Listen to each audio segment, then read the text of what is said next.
नमस्कार। अक्सर हम बड़ी बड़ी बीमारियों का इलाज महंगी दवाइयों में ढूंढते हैं, है ना?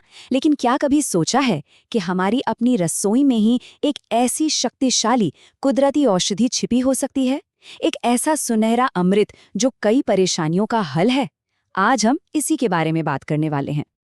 दिन भर काम के बाद थकान या बेवजह की कमजोरी, ऐसा तो हम सबके साथ होता ही है।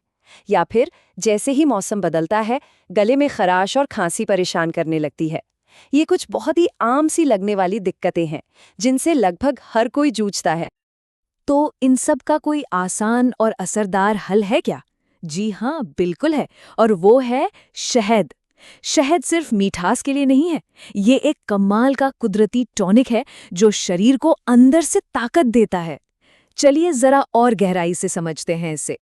तो ठीक है, शहद एक टॉनिक है, पर यह असल में हमारे शरीर के लिए करता क्या क्या है? अब हम एक एक करके शहद के जो सबसे बड़े फायदे हैं उन पे नजर डालेंगे। शहद की सबसे अच्छी बात यह है कि इसके फायदे बहुत सारे हैं।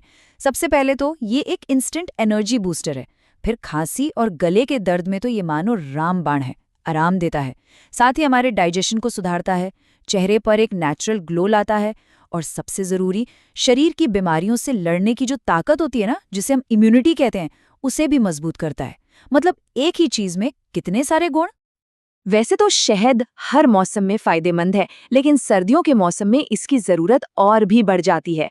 चलिए देखते हैं कि आखिर ठंड में ऐसा क्या है जो शहद को इतना जरूरी बना देता है। देखिए, सर्दियों में हमारा एनर्जी लेवल ना अक्सर थोड़ा कम हो जाता है। सुस्ती और थकान महसूस होती है।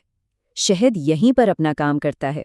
ये शरीर की ऊर्जा को संतुलित बनाए रखने में मदद करता है, ताकि हम ठंड के मौसम में भी एक्टिव और एनर्जेटिक महसूस करें। अच्छा, अब जब इसके इतने सारे फायदे जान लिए हैं, तो सवाल ये उठता है कि इसे इस्तेमाल कैसे करना है, और क्या कोई ऐसी बात है जिसका खास ध्यान रखना चाहिए। चलिए, अब इसके इस्तेमाल के तरीकों और एक बहुत ही जरूरी सावधानी को समझते हैं। इसे इस्तेमाल करने के दो बहुत ही आसान और कारगर तरीके हैं। पहला तो ये कि रोज सुबह इसे गुनगुने पानी में मिलाकर लिया जा सकता है। और दूसरा, अगर खांसी परेशान कर रही है तो शहद में थोड़ी सी हल्दी मिलाकर लेने से बहुत राहत मिलती है। ये एक बहुत पुराना और आजमाया हुआ घरेलू नुस्खा है।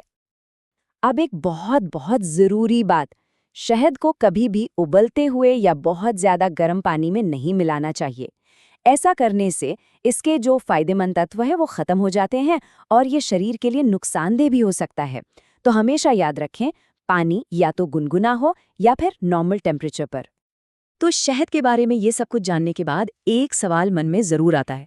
क्या आज की भागदौड़ भरी जिंदगी की जो स्वास्थ्य समस्याएं हैं, उनके कुछ सबसे बेहतरीन जवाब हमारे बड़े बुजुर्गों के ज्ञान और रसोई में रखी इन साधारण सी चीजों में ही तो नहीं छिपे हैं?